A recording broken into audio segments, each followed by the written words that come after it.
ಇವೆಲ್ಲವೂ ಕುರಿತು ಒಂದು ಮಾಧ್ಯಮ ಸಂವಾದ ಯಾಕೆ ಮಾಡಬಾರ್ದು ಅಂತೇಳಿ ಆಲೋಚನೆ ಮಾಡೋದು. ಆ ಕಾರಣಕ್ಕೋಸ್ಕರನೇ ಇವತ್ತು ಒಂದು ಅವರ ಮನಸ್ಸಿನಲ್ಲಿ ಏನಿದೆ, ಅವರ ಮನಸ್ಸಿನ ಬೇಗುದಿ ಏನಿದೆ, ಅಥವಾ ಏನು ಸಂತೃಪ್ತ ಭಾವ ಇದೆ, ಏನೆಲ್ಲ ಕೆಲಸ ಮಾಡಲಿಕ್ಕೆ ಸಾಧ್ಯ ಆಯಿತು ಅನ್ನುವಂಥದ್ದು ಭಾವ ಇದೆ, ಅದೆಲ್ಲವನ್ನು ಕೂಡ ಈ ಮಾಧ್ಯಮ ಸಂವಾದದೊಳಗಡೆ ದಾಖಲು ಮಾಡಬೇಕು ಅನ್ನೋದು ನಮ್ಮ KWJ ಉದ್ದೇಶ ಆಗಿತ್ತು. ಆ ಕಾರಣಕ್ಕಾಗಿ ಅವರಿಗೆ ಫೋನ್ ಮಾಡಿದಾಗ ಅವರು ಸ್ವಲ್ಪ ಬಹುಮಾನವನ್ನು ವ್ಯಕ್ತಪಡಿಸಿದರು. ಆದರೂ ಕೂಡ ನಾನು ಹೇಳಿದೆ, ಇಲ್ಲ, ಇದು ಇತಿಹಾಸದಲ್ಲಿ ದಾಖಲಾಗುವಂಥ ಸಂದರ್ಭ.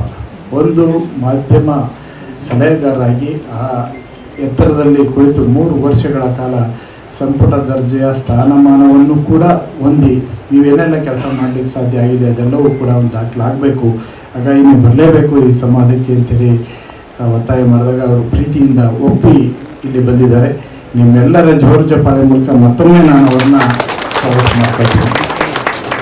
ಅವರು ನೋಡಿ, ನಾವು ನಿಮ್ಮ ಹಾಗೆ ಬಹುಶಃ ಪ್ರಭಾಕರ್ ಅವರು ನಮ್ಮ ಹಾಗೆ ಒಬ್ಬ ಸಾಮಾನ್ಯ ಪತ್ರಕರ್ತ.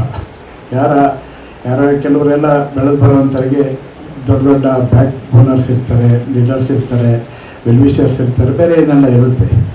ಅವ್ರ ಬೆಳವಣಿಗೆಗೆ ಭಾಳ ಪೂರಕ ಆಗುತ್ತೆ. ಆದರೆ ನಾನು ನೋಡಿದಾಗೆ ಪ್ರಭಾಕರ್ ಅವರಿಗೆ ತುಂಬ ಜನ ಎಲ್ಲ ಸಾಕ್ಷಿ ಇದ್ರಿ. ಕೋಲಾರದಿಂದ ಬಂದಂಥವ್ರು ಅನೇಕರು ಇಲ್ಲಿದ್ದಾರೆ. ನಮ್ಮ ವಾಸುದೇವಳ್ಳ ಬೆಂಗಳೂರಿಗೆ ಪ್ರಭಾಕರ್ ಬರಲಿಕ್ಕೆ ಕಾರಣಕರ್ತರಾದಂಥವರಲ್ಲಿ ವಾಸುದೇವಳ್ಳ ನಮ್ಮ ಖಜಾಂಚಿ ಅವರು ಕೂಡ ಇಲ್ಲೇ ಇದ್ದಾರೆ.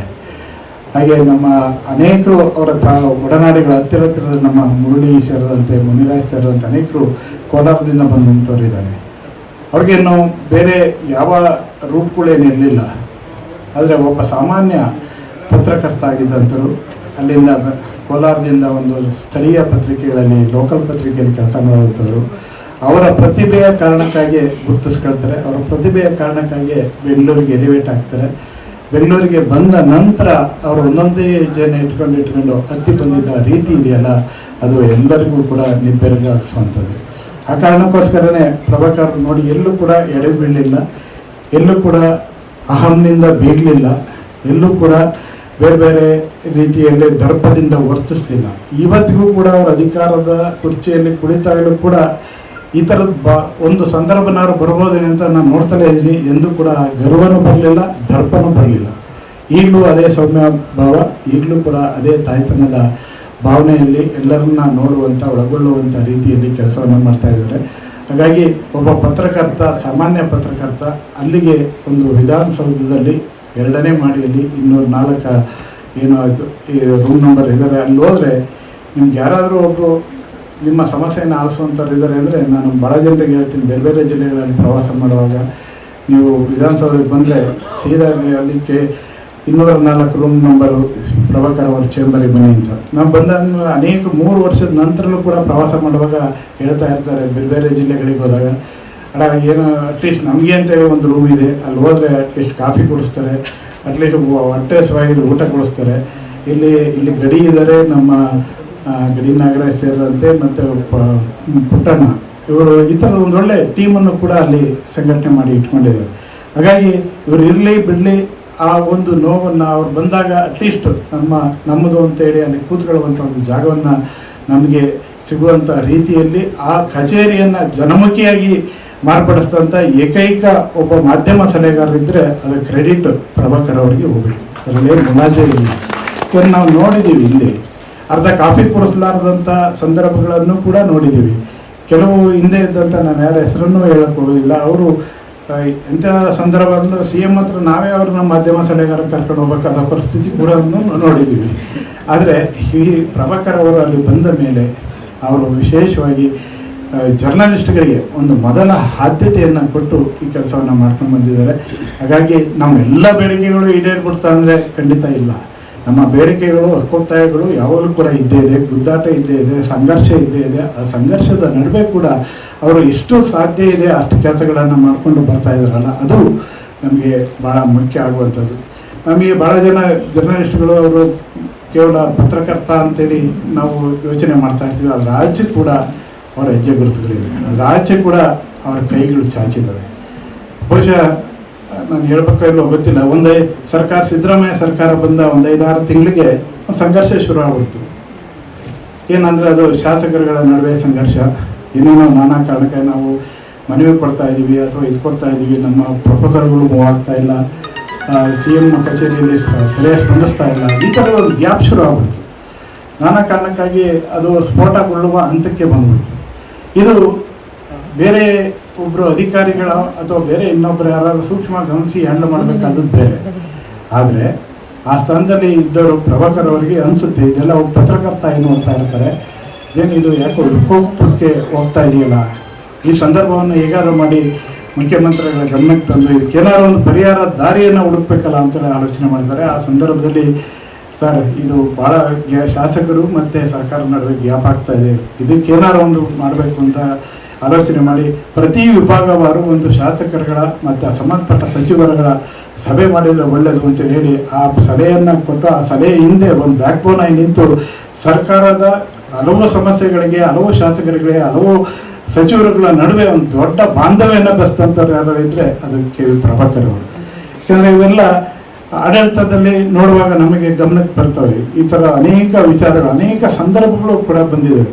ಪತ್ರಕರ್ತರಿಗೂ ಸರ್ಕಾರಕ್ಕೂ ಒಂದ್ಸಲ ಗ್ಯಾಪ್ ಆಯಿತು ಹಿಂದಿನ ಅವಧಿ ಸರ್ಕಾರದಲ್ಲಿ. ಯಾಕೆಂದರೆ ಏನಾದರೂ ಸಭೆಗಳು ನಡೆಯುವಾಗ ಅದರೊಳಗಡೆ ಏನು ನಡೀತಾ ಇರುತ್ತೆ ಆ ಮಾಹಿತಿ ಬೇಕಾಗುತ್ತೆ, ಫೋಟೋಗ್ರಾಫರಿ ಮಾಹಿತಿ ಬೇಕಾಗುತ್ತೆ, ವಿಜುವಲ್ ಬೇಕಾಗುತ್ತೆ, ಈ ಥರದ ಎಲ್ಲ ಸಂದರ್ಭಗಳು ಸಣ್ಣ ಸಣ್ಣ ವಿಚಾರಗಳಿದು. ಆದರೆ ಪತ್ರಕರ್ತರಿಗೂ ಸರ್ಕಾರಕ್ಕೂ ಅಲ್ಲೇ ಗ್ಯಾಪ್ ಆಗ್ತಾ ಇತ್ತು. ಅಲ್ಲಿ ವಿಧಾನಸಭೆ 3ನೇ ಮಡಿಲಿಂದ ಪತ್ರಕರ್ತರು ಜಗಳ ಮಾಡೋದು, ಒಂದು ಹಂತಕ್ಕೆ ಹೊಡೆದಾಟ ಮಾಡುವ ಹಂತಕ್ಕೂ ಕೂಡ ಹೋದಂಥ ಸಂದರ್ಭಗಳಿತ್ತು. ಆ ಸಂದರ್ಭದಲ್ಲಿ ಅಲ್ಲಿಗೆ ಹಿಂದಿನ ಸರ್ಕಾರದ ಅವಧಿಯಲ್ಲಿ ಮುಖ್ಯಮಂತ್ರಿಗಳ ಮಾಧ್ಯಮ ಸಲಹೆಗಾರರಾಗ ಅಮೀನ್ ಮಠ್ ಅವರಿದ್ದರು. ಆ ಸಂದರ್ಭದಲ್ಲಿ ಇನ್ನೊಬ್ಬರು ಮಾಧ್ಯಮ ಸಂಯೋಜಕರಾಗಿ ಬಂದಂಥವರು KV ಪ್ರಭಾಕರ್ ಅವರು. ಆವಾಗ ಬಂದ ಅವರ ಸಂದರ್ಭದಿಂದ ಒಂದೇ ಒಂದು ಸಣ್ಣ ಇನ್ಸಿಡೆಂಟ್ ಕೂಡ ಆಗಲಿಲ್ಲ.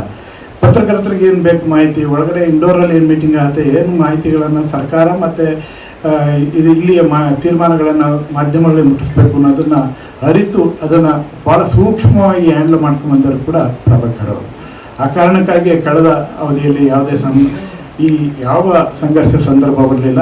ಈ ಬಾರಿ ಕೂಡ ಅವರು ಮುಖ್ಯಮಂತ್ರಿಗಳು ಮಾಧ್ಯಮ ಸನ್ಮಾನ್ಯ ಮುಖ್ಯಮಂತ್ರಿಗಳ ಸಿದ್ದರಾಮಯ್ಯನವರು 20ನೇ ತಾರೀಕು ಅವರು ನಾವು ಏನು ಪ್ರಮಾಣ ವಚನವನ್ನು ಸ್ವೀಕಾರ ಮಾಡಿದರು, ಬಹುಶಃ ಮೊದಲು ಆರ್ಡರ್ಗಳನ್ನು ಮಾಡಿದ ಒಂದು 10 ಜನರ ಪಟ್ಟಿ ಒಳಗಡೆ ಪ್ರಭಾಕರ್ ಅವ್ರದ್ದು ಒಂದಿತ್ತು. ಅದೇನಂದರೆ ಮಾಧ್ಯಮ ಸಲಹೆಗಾರರಾಗಿ ಅವ್ರನ್ನ ಅವತ್ತು ಆರ್ಡರ್ ಮಾಡಿದ್ರು.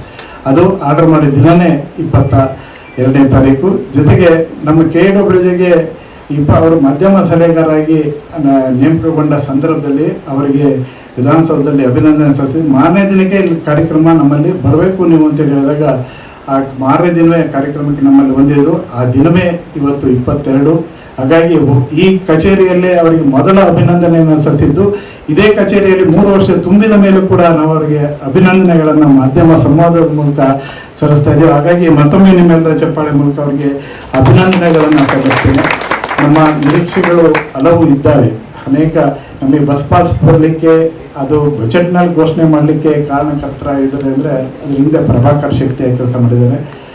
ಆದರೆ ಆರೋಗ್ಯ ವಿಮೆ ಅದು ಘೋಷಣೆ ಆಗಬೇಕು ಅಂದರೆ ಪ್ರಭಾಕರ್ ಅವರು ಅದರ ಹಿಂದೆ ಶಕ್ತಿಯಾಗಿ ಕೆಲಸ ಮಾಡಿದ್ದಾರೆ. ಬಜೆಟ್ನಲ್ಲಿ ಅನುದಾನ ಬಂದಿದೆ, ಆದರೆ ಅದನ್ನು ಇಂಪ್ಲಿಮೆಂಟ್ ಆಗುವ ದೃಷ್ಟಿಯಲ್ಲಿ ನಾನು ನಿನ್ನೆ ಕೂಡ ಅವ್ರ ಹತ್ರ ಮಾತನಾಡುವಾಗ ಇಮಿಡಿಯೇಟ್ ಅವರು ಸೆಕ್ರೆಟರಿ ಅವರು ಮತ್ತು ಆಯುಕ್ತರು ಇಬ್ಬರಿಗೂ ಕೂಡ ಅವರು ಫೋನ್ ಮಾಡಿ, ಸರ್ ಇದು ನೀವು ಏನು ನಾವು ಸರ್ಕಾರ ಕೊಟ್ಟಿದೆ ಅದನ್ನು ಜರ್ನಲಿಸ್ಟ್ಗಳಿಗೆ ಯಾಕೆ ನೀವು ದಾಟಿಸ್ತಾ ಇಲ್ಲ, ಅಲ್ಲಿರುವಂಥ ಕಠಿಣ ನಿಯಮಗಳನ್ನು ತೆಗೆದು ಕೂಡಲೇ ಅದನ್ನು ಆರ್ಡರ್ ಮಾಡಬೇಕು ಅಂತೇಳಿ ಹೇಳಿದರೆ ಬಹುಶಃ ಇವತ್ತು ನಾಳೆ ಒಳಗಡೆ ಬಸ್ ಪಾಸಿಗೆ ಸಂಬಂಧಪಟ್ಟ ಯಾವುದೋ ಒಂದು ಕ್ರೈಟೀರಿಯಾ ಇದೆ. ಅಂದರೆ ಅವರು ಎಷ್ಟು ವರ್ಷ ಇದು ಲೈನೇಜ್ ಅದನ್ನು ಹಾಕಬೇಕು, ಬ್ಯಾಂಕ್ ಡೀಟೇಲ್ಸ್ ಕೊಡಬೇಕು ಅನ್ನೋದು ಇದೆಯಲ್ಲ, ಆ ಕ್ರೈಟೀರಿಯಾನ ಮುಕ್ತಗೊಳಿಸುವಂಥ ಕೆಲಸವನ್ನು ಇವತ್ತು ನಾಳೆ ಒಳಗಡೆ ಆರ್ಡರ್ ಆಗಿ ಅದು ಬರುವಂಥ ಇದೆ. ಯಾಕೆಂದರೆ ಅದಕ್ಕೆ ನಾನೇ ಸಾಕ್ಷಿ ಇದ್ದೀನಿ. ನನ್ನ ಎದುರುಗಳಲ್ಲೇ ಅವರು ಫೋನ್ ಮಾಡಿ ಅದನ್ನು ಮಾತನಾಡಿದ್ದಾರೆ. ಅದಾದಮೇಲೂ ಕೂಡ ವಾರ್ತಾ ಇಲಾಖೆ ನಿಂಬಾಳ್ಕರ್ ಅವ್ರನ್ನ ನಾನು ಭೇಟಿ ಮಾಡಿದಾಗಲೂ ಆ ವಿಷಯಗಳನ್ನು ಹೌದು ಹೇಳಿದ್ದಾರೆ, ಇದನ್ನು ಮಾಡ್ತಾ ಇದ್ದೀವಿ ಅಂತೇಳಿ ಅವರು ಕೂಡ ಹೇಳಿದ್ದಾರೆ.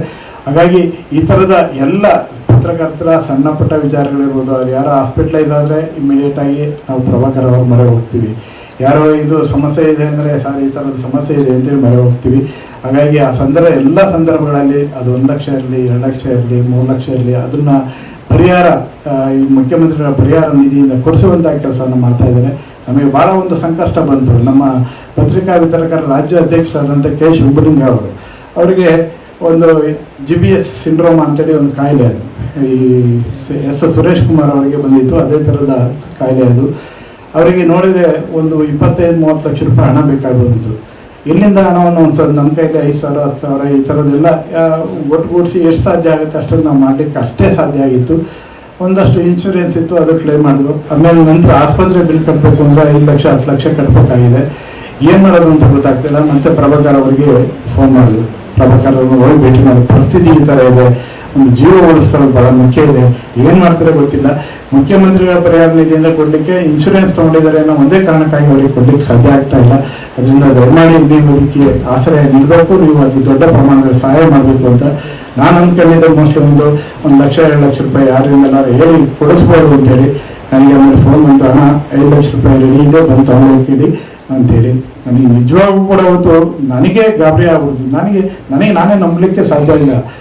ಅಷ್ಟು ದೊಡ್ಡ ಅಮೌಂಟನ್ನು 5 ಲಕ್ಷ ರೂಪಾಯಿ ಹಣವನ್ನು ಆ ಸಂಕಷ್ಟದ ಸಂದರ್ಭದಲ್ಲಿ ಕೊಡುವಂಥ ಮನಸ್ಸು ಮಾಡಿ ಮುಖ್ಯಮಂತ್ರಿಗಳ ಗಮನಕ್ಕೆ ತಂದು ಅದನ್ನು ಕೊಡಿಸಿದಂಥ ರೀತಿ ಇದೆಯಲ್ಲ, ನಿಜಕ್ಕೂ ಕೂಡ ಅದು ವಾಟ್ಸಪ್. ಹಾಗಾಗಿ ಮತ್ತೊಮ್ಮೆ ಪ್ರಭಾಕರ್ ಅವರಿಗೆ ಈ ಸಂದರ್ಭದಲ್ಲಿ ನಾನು ಅಭಿನಂದನೆ ಹೇಳ್ತೀನಿ. ಯಾಕೆ ಇವು ಸಣ್ಣ ಸಣ್ಣ ಉದಾಹರಣೆಗಳು. ಅವರ ಮನಸ್ಸು ಹೆಂಗಿದೆ, ಹೇಗೆ ತುಡಿತಾ ಇದೆ, ಯಾವ ರೀತಿ ಸಹಕಾರ ಕೊಡಬೇಕು ಅಂತ ನಿಟ್ಟಿನಲ್ಲಿ ಅವರು ಪ್ರಯತ್ನ ಮಾಡ್ತಾ ಇದ್ದಾರೆ ಅಂತ. ನಮ್ಮ ಪ್ರತಿ KWJ ಕಾರ್ಯಕ್ರಮದಲ್ಲಿ ಏನಾದರೂ ಒಂದು ಕ್ರೆಡಿಟ್ ಬಂದರೆ ಅದ್ರದ್ದು ಒಂದು ಭಾಗ ಪ್ರಭಾಕರ್ ಅವರಿಗೆ ಇರುತ್ತೆ. ಅದು ಯಾವುದೇ ಸಂದರ್ಭದಲ್ಲಿ, ಅದು ನಾವು ಸಮ್ಮೇಳನ ಆಗಲಿ ಅಥವಾ ಬೇರೆ ಕಾರ್ಯಕ್ರಮಗಳಾಗಲಿ, ಮತ್ತೊಂದಾಗಲಿ ಮಗದೊಂದಾಗಲಿ, ಈ ಎಲ್ಲ ಸಂದರ್ಭದಲ್ಲೂ ಕೂಡ ಎಲ್ಲವೂ ಅವ್ರಿಗೆ ಇರುತ್ತೆ. ಹಾಗಾಗಿ ಬೆಂಗಳೂರು ನಗರ ಘಟಕಕ್ಕೂ ಕೂಡ ಒಂದು ಕಚೇರಿ ಮಾಡಬೇಕು ಅಂತೇಳಿ ನಾವು ಕೇಳಿದ್ದೀವಿ. ಇಂದಿನ ಅವರು ಬೆಂಗಳೂರು ನಗರದ ಘಟಕದ ಎಲ್ಲ ಪದಾಧಿಕಾರಿಗಳು ಅಲ್ಲಿ ಸಭೆಗಳ ಅಧಿಕಾರ ಸ್ವೀಕಾರ ಸಮಾರಂಭದ ಸಂದರ್ಭದಲ್ಲಿ ಅದೊಂದು ಅವರ ಮುಂದೆ ಬೇಡಿಕೆ ಇದೆ. ಈ ಕಚೇರಿ ನೀವು ಕೂತಿದ್ರಲ್ಲ, ಇದರ ರಿನೋವೇಷನ್ಗೂ ಕೂಡ ಅದು ಹಣವನ್ನು ಅನುದಾನವನ್ನು ಕೊಡಿಸ್ತಾರೆ ಕೂಡ ಪ್ರಭಾಕರ್ ಅವರು. ಇಷ್ಟು ಚಂದ ಒಂದು ಸಭಾಂಗಣ ಆಗಿದೆ. ಇನ್ನೂ ಮುಂದುವರೆದ ಭಾಗ AC ಆಗಬೇಕಾಗಿದೆ. ಅದು ಮುಂದುವರೆದ ಭಾಗ ಅದನ್ನು ಕೂಡ ಅವರು ಮಾಡಿಸ್ಕೊಡುವಂಥ ಕೆಲಸವನ್ನು ಮಾಡ್ತಾ ಇದ್ದಾರೆ.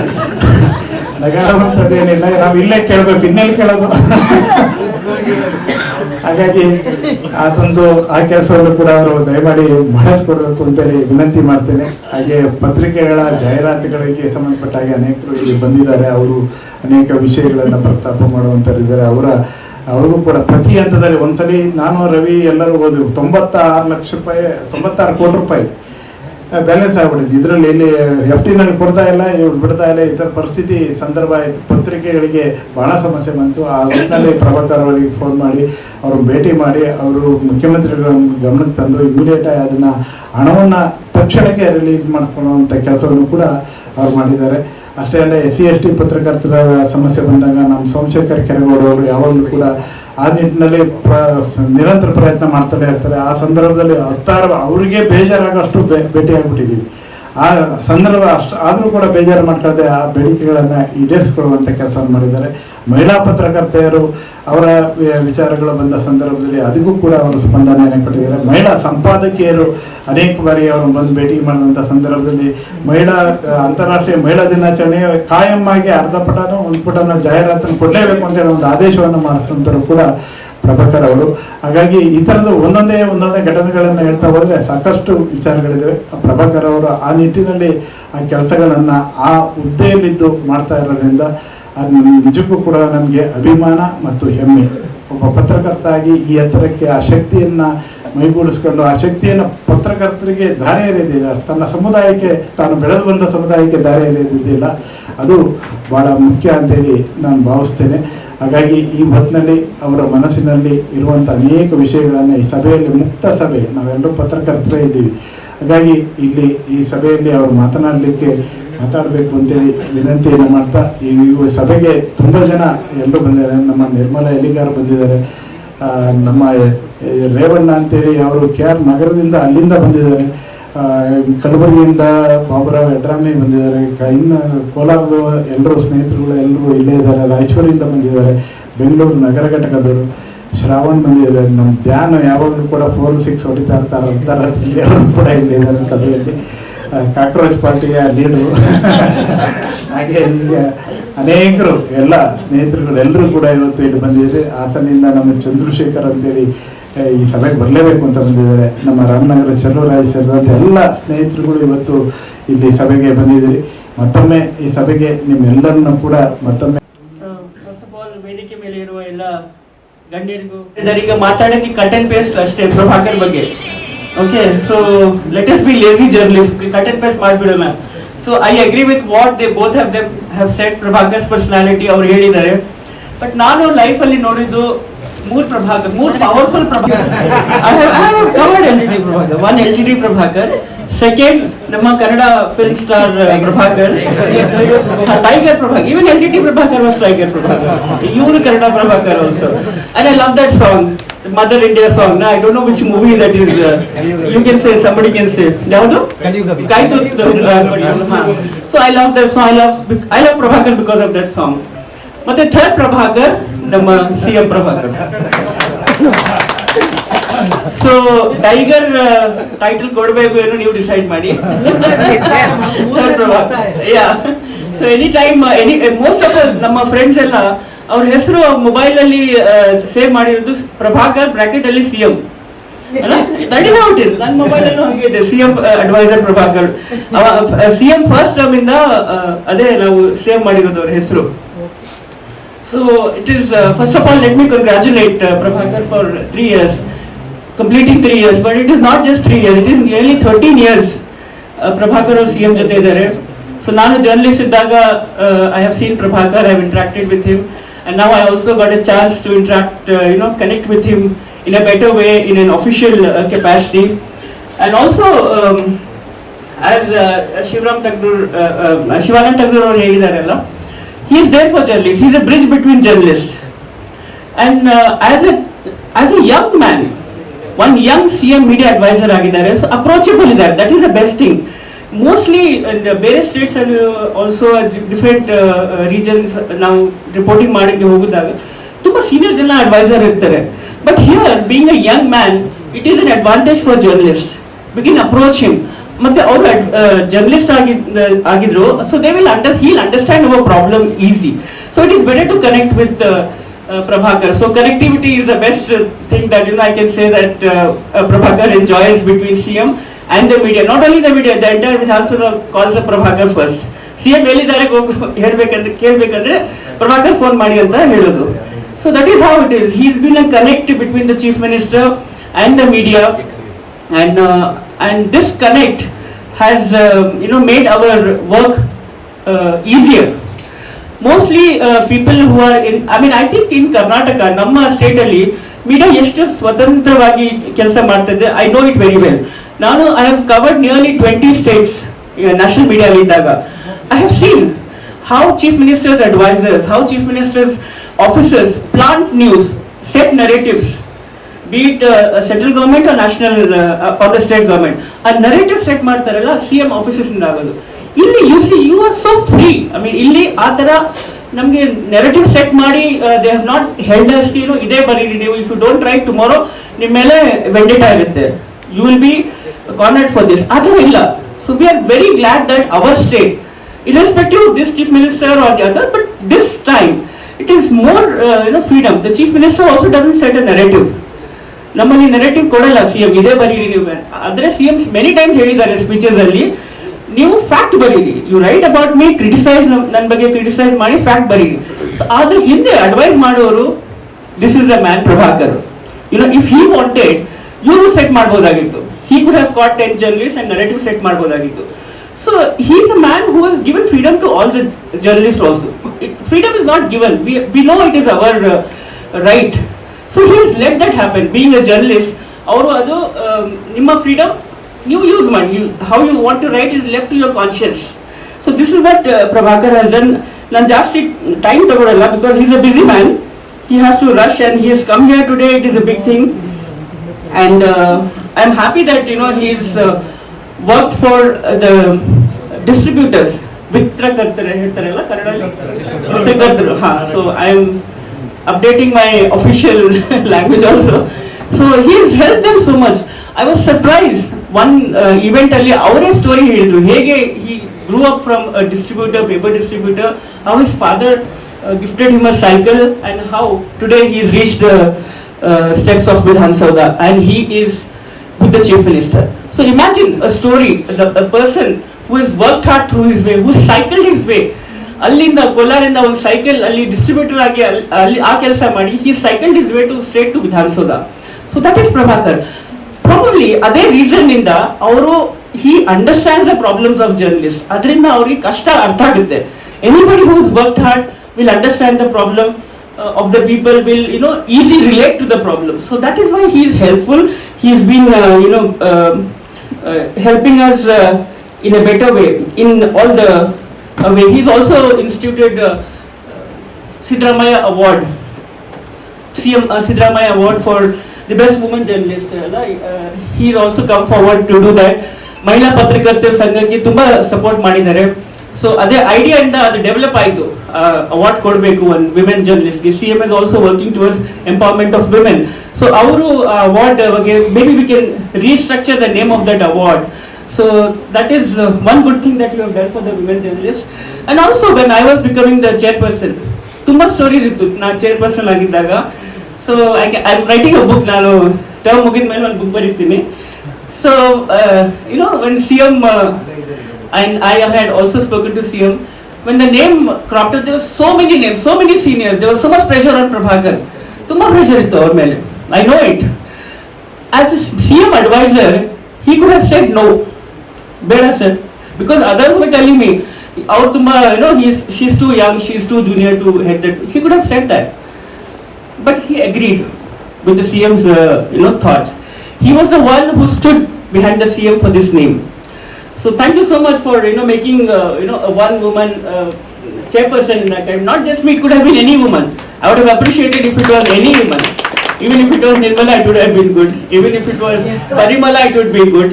So I'm glad that he supported the women's demand for the Karnataka women, Karnataka Mahila, Karnataka Media Academy, Karnataka Media Academy. So thank you so much.